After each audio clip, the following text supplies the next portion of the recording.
당신이 만약 지금보다 10배 더 부자가 된다면 가장 먼저 무엇을 하고 싶으신가요? 아마도 멋진 차를 사고 좋은 집으로 이사가고 SNS에 성공한 자신의 모습을 올리는 상상을 할지도 모릅니다. 그런데 바로 그 상상이 당신을 영원히 가난하게 만들 수도 있다는 사실 알고 계셨나요? 우리는 보통 성공을 방해하는 요소가 부족한 자본금, 나쁜 경기, 혹은 경쟁자라고 생각합니다. 하지만 라이언 홀리데이는 단언합니다. 당신의 진짜 적은 외부에 있지 않다고요. 그 적은 바로 당신 안에 숨어 있습니다.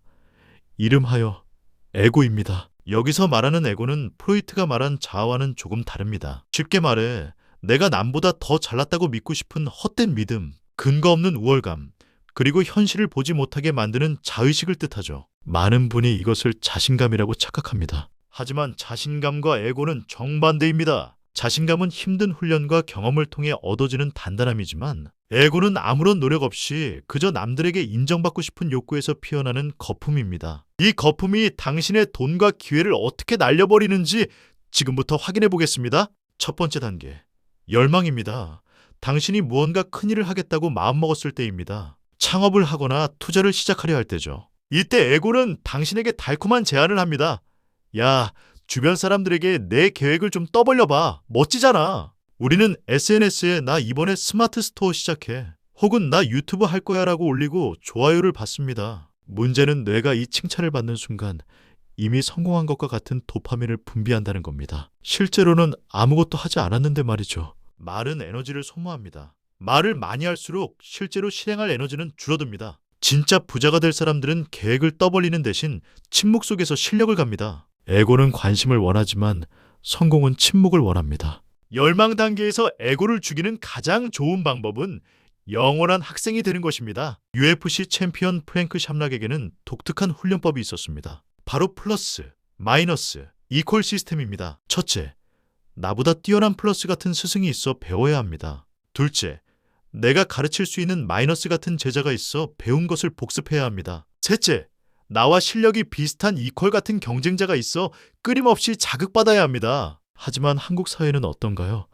조금만 알면 금세 전문가 행세를 하려 합니다. 남을 가르치려 들고 스승을 찾기보단 자신이 스승이 되려고 하죠. 배우는 자세를 잃는 순간 당신의 성장은 멈춥니다. 그게 바로 에고가 당신의 잠재력을 죽이는 방식입니다. 사회초년생이나 새로운 분야에 뛰어든 분들에게 꼭 필요한 전략이 하나 더 있습니다. 바로 캔버스 전략입니다. 고대 로마의 예술가들은 스승이 그림을 그릴 캔버스를 미리 준비하고 닦아두는 일을 했습니다. 남이 빛나도록 돕는 일이죠. 요즘은 내가 한 일을 내가 인정받아야 한다고 생각합니다. 맞습니다. 하지만 처음에는 상사나 멘토가 더 돋보이게 도와주세요. 그들의 길을 터주면 결국 당신이 갈 길도 함께 열립니다. 에고는 내가 주인공이어야 해라고 소리치지만 현명함은 때를 기다릴 줄 압니다. 열심히 노력해서 드디어 작은 성공을 거뒀습니다.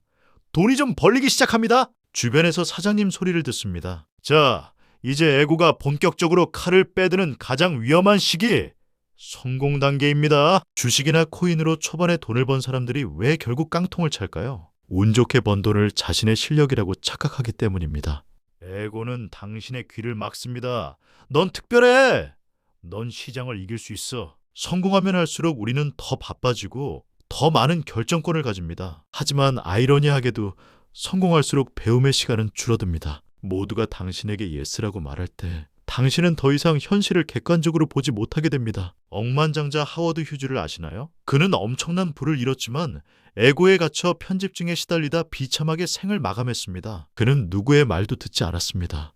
성공이 그를 고립시킨 것이죠. 부자가 되는 것보다 어려운 건 부자로 남는 것입니다. 그렇다면 성공했을 때 에고를 어떻게 다스려야 할까요? 워런 버핏은 내면의 점수표를 가지라고 말합니다. 남들이 나를 어떻게 보느냐가 아니라 내가 나 스스로 세운 기준을 충족했느냐가 중요합니다. 한국에서 성공의 척도는 종종 어떤 차를 타는지, 어떤 아파트에 사는지로 결정됩니다. 하지만 에고에 휘둘려 과시하기 위한 소비를 늘리는 순간 부의 수명은 급격히 짧아집니다. 진짜 부자는 보여주는 부가 아니라 소유하는 부를 추구합니다. 마지막 세 번째 단계, 실패입니다.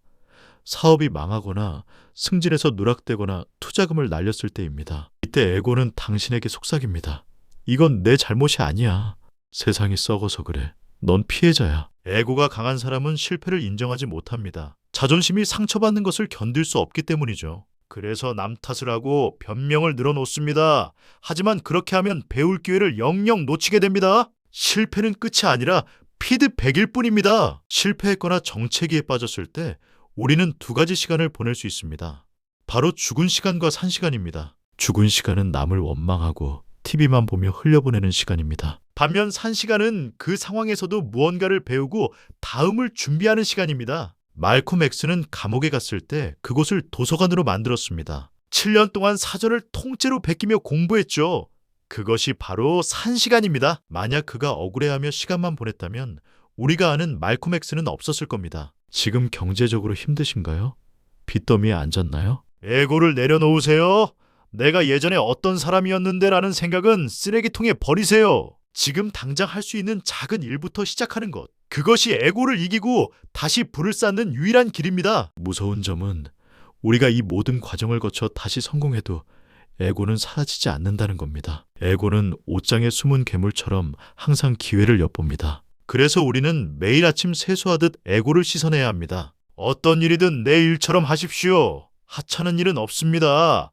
하찮은 사람만 있을 뿐입니다. 당신이 사장이 되어도 바닥에 떨어진 휴지를 주울 수 있는 마음가짐. 그 겸손함이 당신의 부를 지켜주는 가장 강력한 방패입니다. 우리는 돈을 벌기 위해 주식 차트를 보고 부동산 시세를 봅니다. 하지만 정작 가장 중요한 투자처인 자기 마음속은 들여다보지 않습니다. 에고가 당신의 운전대를 잡게 두지 마세요. 에고는 언제나 절벽을 향해 달립니다. 정리해볼까요? 첫째, 꿈을 떠벌리지 말고 침묵 속에 실행하세요. 둘째, 항상 학생의 자세를 유지하고 주변 사람을 빛나게 도와주세요. 셋째, 실패했을 때 남 탓하지 말고 그 시간을 성장의 기회로 삼으세요. 이것이 에고라는 적을 이기는 법입니다. 부자가 되는 것은 단순히 통장의 숫자를 늘리는 게임이 아닙니다. 내 안의 오만함과 싸워 이기는 끝없는 수행입니다. 에고를 버릴 때 비로소 당신은 돈의 주인이 될 수 있습니다. 오늘부터 당신의 에고를 해고하십시오. 영상이 도움되셨다면 구독과 좋아요 부탁드립니다. 에고를 버리고 진짜 부자가 되실 여러분을 응원합니다. 감사합니다.